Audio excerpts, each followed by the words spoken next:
बढ़ने के साथ हवा जहरीली हो गई है। गाजियाबाद का AQI 354 पर पहुंच गया है। साथ ही नोएडा का AQI 341 अब दर्ज कर लिया गया है। साथ ही साथ आपको बता दें कि हापुड़ का AQI 332 पर पहुंचा और मेरठ में AQI 308 दर्ज किया गया है और कानपुर में AQI 306 दर्ज किया गया है। तो लगातार प्रदूषण की स्थिति बद से बदतर तमाम इलाकों में होती हुई जा रही है।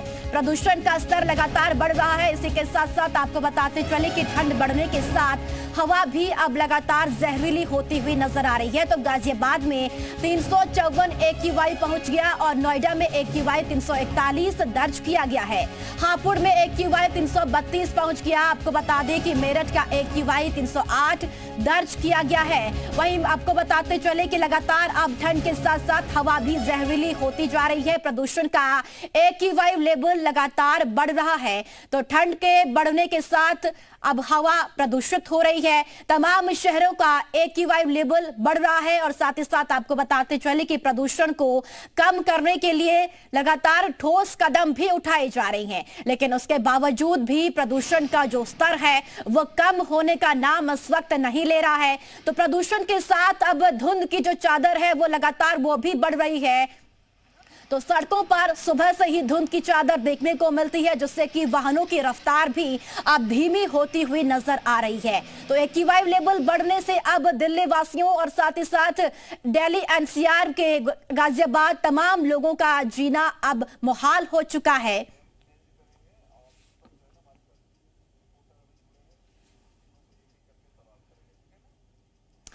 तो प्रदूषण का AQI लेवल लगातार तमाम शहरों में बढ़ रहा है। हमारे सहयोगी हमारे साथ जुड़ चुके हैं। गाजियाबाद से अभिषेक माथुर है और मोहित हमारे साथ है। साथ ही साथ आपको बता दें कि विजय कुमार भी हमारे साथ जुड़ चुके हैं। सबसे पहले अभिषेक आपका रुख करेंगे। अभिषेक, देखिए लगातार प्रदूषण का AQI लेवल बढ़ रहा है। सरकार की तरफ से, प्रशासन की तरफ से ठोस कदम तो उठाए जा रहे हैं, लेकिन जो प्रदूषण का स्तर है वो कम होने का नाम इस वक्त नहीं ले रहा है।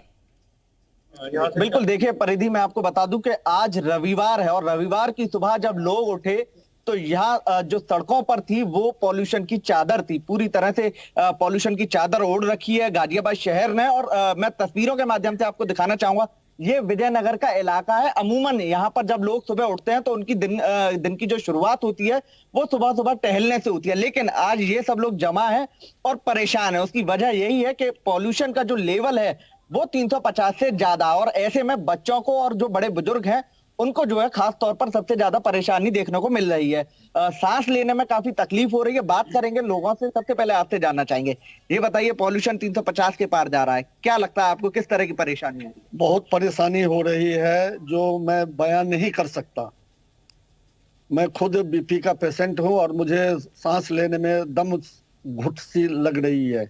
मैं बड़ा परेशान हूं। अब इसके लिए सरकार प्रबंध करे, व्यवस्था करे तो हम लोगों को कुछ राहत मिले। सरकार को व्यवस्था करनी चाहिए। आप बताइए, आपकी शुरुआत दिनचर्या जो है किस तरह से होती है, आप कितना बदलाव है? सुबह सवेरे हमारी दिनचर्या जो है सुबह सुबह मॉर्निंग वॉक से होती है। सुबह सुबह उठते हैं तो सुबह सुबह ऐसे लगता है जैसे किसी गैस चैम्बर में घूम रहे हो, और लिहाजा जहाँ हमें 1 घंटा घूमना होता है हम 15 मिनट में ही घर वापस चले जाते हैं।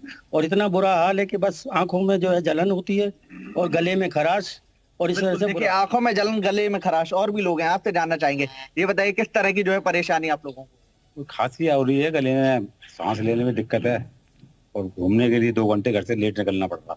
2 घंटे लेट निकलना पड़ रहा। आप बताइए किस तरह की जो है परेशानी है आप लोगों को, किस तरह की परेशानी? मेरे भाई, ग्लोबली जो देखा जाए तो इतना पॉल्यूशन वॉर जो चल रही है, हम लोग सुबह 5 बजे उठने वाले लोग जो वॉकिंग पे निकलते हैं, मेरा पूरा ग्रुप है, हम लोग पार्क वगैरह में आते हैं। यहाँ पर पॉल्यूशन की जो मार है इस बार कोरोना की जैसा स्थिति को पैदा कर रही है। इसकी वजह से सांस लेने में दिक्कत, गले में खराश, अस्थमा, दमा वाले पेशेंट तो बिल्कुल इनकी ये हालत है कि खांस खांस के उन पे सांस नहीं लिया जाता, सांस लेने में दिक्कत हो रही है। देखिए युवा है हमारे साथ, आप बताइए किस तरह की जो है परेशानी आप लोगों को?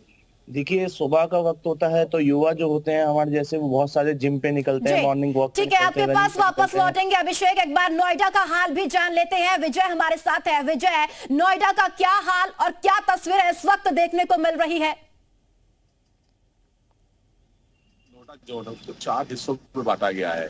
सेक्टर 1 है, सेक्टर 16 है, एक्सप्रेसवे है और जो नोएडा की इंडस्ट्रियल एरिया वहां पर पॉल्यूशन विभाग द्वारा बिल्कुल हिदायत दी थी गई कंपनियों को भी और निर्माणाधीन जितने भी हाई जो टावर बनाए जा रहे हैं उनको दिया गया हर जगह अपने वाटर लॉगिंग वाले कम चलने चाहिए और नोएडा प्राधिकरण के द्वारा करीब 100 से अधिक टैंकरों का जो सड़कों के किनारे पर जो पेड़ लगे होते हैं उन पर छिड़काव किया जा रहा है और लगातार जिला प्रशासन हो, नोएडा अथॉरिटी हो, चाहे पॉल्यूशन विभाग द्वारा एक टीमें बनाई गई है जो टीमें प्रत्येक दिन जाके यहाँ वॉच करें क्योंकि अगर नोएडा की अगर बात की जाए तो 350 लाइट जो पार्क चल रहा है और वहीं आम जनमानस को काफी दिक्कतों का सामना करना पड़ता है क्योंकि अगर जो बाइक से भी निकल रहा है तो सीधी हवा उसके मुंह और नाक में जाती है उनकी जो समय चल रहा है एक लेवल का वो काफी खतरनाक महसूस हो रहा है क्योंकि अगर नोएडा की बात करें यहाँ पर 100 से अधिक यहाँ पर पार्क बनाए गए हैं। इन पार्कों के अंदर जो सुबह समय में भीड़ लगती है तो बिल्कुल इस समय जुड़ी होगी लोग का ये कहना है कि अगर सुबह हम आते हैं तो हमें खांसी चलिए ठीक है आपके पास वापस लौटेंगे विजय। एक बार अब बुलंदशहर के हालात भी जान लेते हैं। मोहित गोमत हमारे साथ है। मोहित,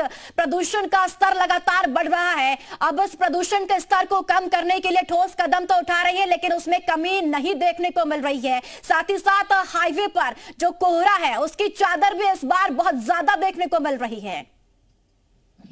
जब तक बुलंदशहर में भी कोहरे का यही हाल है और पॉल्यूशन का वही हाल है कि बुलंदशहर में जो लोग हैं उनको कैंटीन, सीओपीडी, गंभीर बीमारी से पीड़ित, आंखों में जलन, सर में दर्द होना, सांस लेने में दिक्कत होना, ये आम चीजें हैं। जो घर से निकलते हैं वो अपने काम पर जाना चाहते हैं लेकिन देखते हैं कि किस कदर उनकी बहुत जल्दी सांस खुल जाती है और वो काम से वापस लौट कर आ जाते हैं। वही बात करें मॉर्निंग वॉक की तो यही हाल सुबह युवाओं का है जो सुबह मॉर्निंग वॉक पर निकलते हैं लेकिन अफसोस इस बात का है कि जो हालांकि बहुत ज्यादा कोशिश की जा रही है, पेड़ों पर छिड़काव किए जा रहे हैं, नगर पालिका पूरी कोशिश कर रही है, प्रशासन पूरी कोशिश कर रही है, पॉल्यूशन बिल्कुल भी कम होने की तैयार नहीं है। इस समय हम खड़े हैं 9 बजे से समय और धुंध अभी भी छाई हुई है। बच्चा कुछ युवा मौजूद है, उनसे बात करते हैं कि बुलंदशहर में कैसा पॉल्यूशन है, किस तरह की समस्या का उन्हें सामना करना पड़ रहा है। क्या नाम है? इस तरह के पॉल्यूशन का सामना करना पड़ता है। इस समय स्थिति यह है कि आंखों में जलन, सांस लेने में समस्या, बुजुर्गों और बच्चों को अत्यंत समस्या का सामना करना। जैसे आप दिखते हैं तो आपको लग रहा है कि पत्थर है तो मॉर्निंग में निकलते हैं। बिल्कुल बिल्कुल मोहित, देखिए तमाम जो परेशानियां हैं वो यहाँ पर आम लोगों को होती हुई नजर आ रही है प्रदूषण के चलते। आपके पास वापस लौटेंगे और अब सिर्फ दिल्ली का हाल भी जान लेते हैं। दीपक हमारे साथ है। दीपक, दिल्ली इस वक्त गैस चैम्बर बनी हुई है, कई ऐसे इलाके हैं जहां पर AQI लेवल 400 के पार पहुंच गया है। जी बिल्कुल बिल्कुल, जिस तरीके से प्रदूषण का स्तर लगातार बढ़ता जा रहा है तो दिल्ली के अंदर अब जो क्लैस का नियम है वो भी लागू कर दिया गया और इसी के साथ जो है प्राथमिक विद्यालय दिल्ली NCR के बंद कर दिए गए क्योंकि जिस तरीके से लगातार दिल्ली के अंदर प्रदूषण बढ़ रहा है उसी प्रकार कहीं ना कहीं लोगों के लिए आफतें भी लगातार बढ़ती जा रही है क्योंकि जिस तरीके से लोगों के दिक्कत सामने आ रही है, लोग जब सड़कों पर निकल रहे हैं तो सड़कों पर धुंध की एक चादर साफ तौर पर दिखाई दे रही है जो कहीं ना कहीं वाहन चालकों के लिए तो आफत बनी हुई है और जो लोग सड़कों पर निकल रहे हैं उनके लिए स्वास्थ्य के लिए भी काफी ज्यादा हानिकारक साबित हो रही है। बिल्कुल दीपक, तस्वीरें भी दर्शकों को जरूर दिखाएं कि दिल्ली के हालात इस वक्त क्या बने हुए हैं। इस वक्त मैं राजधानी दिल्ली के सुल्तानपुर इलाके में मौजूद हूँ और सुल्तानपुर इलाके के हालात मैं आपको जरूर दिखाना चाहूंगा कि किस तरीके से ये वो सड़क है जो सुल्तानपुरी का फ्लाईओवर है और सुल्तानपुरी को नांगलोई से जोड़ने का काम करता है। तरीके से जो वाहन चालक है अपनी हेडलाइट जलाकर आगे बढ़ रहे हैं।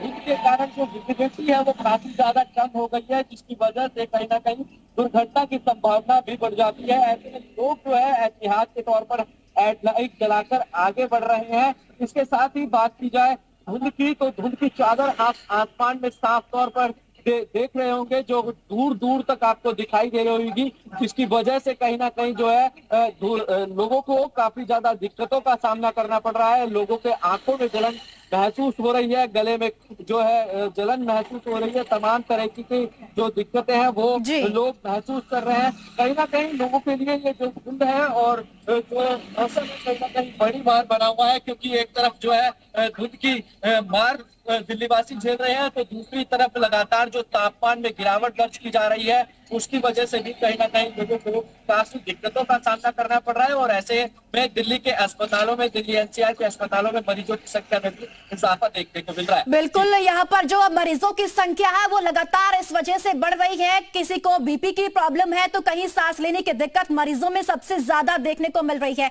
अभिषेक, अगर बात करें गाजियाबाद के अस्पतालों की तो यहाँ पर क्या व्यवस्थाएं स्वास्थ्य विभाग की ओर से की गई है, क्योंकि ऐसे मौसम में मरीजों की संख्या में इजाफा भी होता हुआ नजर आता है? बिल्कुल, देखिए मैं आपको बता दूं, जो स्वास्थ्य विभाग है वो पूरी तरह से अलर्ट मोड में है। उसकी वजह यह है कि जो मरीज हैं वो उनकी संख्या दिन प्रतिदिन बढ़ती नजर आ रही है और यही वजह है जो ओपीडी है वो उसमें सुबह से लेकर के और दोपहर तक, देर शाम तक जो है मरीजों की संख्या जो है काफी ज्यादा तादाद में दिखाई दे रही है। और सबसे ज्यादा जो मरीज आ रहे हैं वो छोटे बच्चे हैं और जो बड़े बुजुर्ग हैं वो आ रहे हैं, क्योंकि उसकी वजह यही है जो धुंध है, जो ये गैस की वजह से जो परेशानी हो रही है इसको लेकर के ही सांस लेने में लोगों को तकलीफ हो रही है और जो गले में खराश है उसको लेकर के भी जो है बच्चों को काफी परेशानी हो रही है। ऐसे में स्वास्थ्य विभाग के अधिकारी जो है पूरी तरह से अलर्ट है। ओपीडी में लगातार मरीज देखे जा रहे हैं और जो दवाओं का स्टॉक है वो भी पूरी तरह से किया गया है। लेकिन जो परेशानी देखने को मिल रही है कि मरीजों की संख्या इतनी और व्यवस्थाएं जो है वो जो है कहीं ना कहीं कम पड़ती हुई। चलिए ठीक है अभिषेक, बहुत बहुत शुक्रिया आपका महत्वपूर्ण जानकारी साझा करने के लिए। तमाम सहयोगियों का आपका भी बहुत बहुत शुक्रिया जानकारी और तस्वीरें साझा करने के लिए। तो दिल्ली की जो हवा है वो लगातार जहरीली होती हुई नजर आ रही है। आपको बताते चले कि अब ठोस कदम तो उठाए जा रहे हैं। अब देखना यह होगा कि तमाम शहरों में जो AQI लेवल बढ़ रहा है उससे कब तक निजात आम लोगों को मिल पाती है। आगे बढ़ेंगे सीतापुर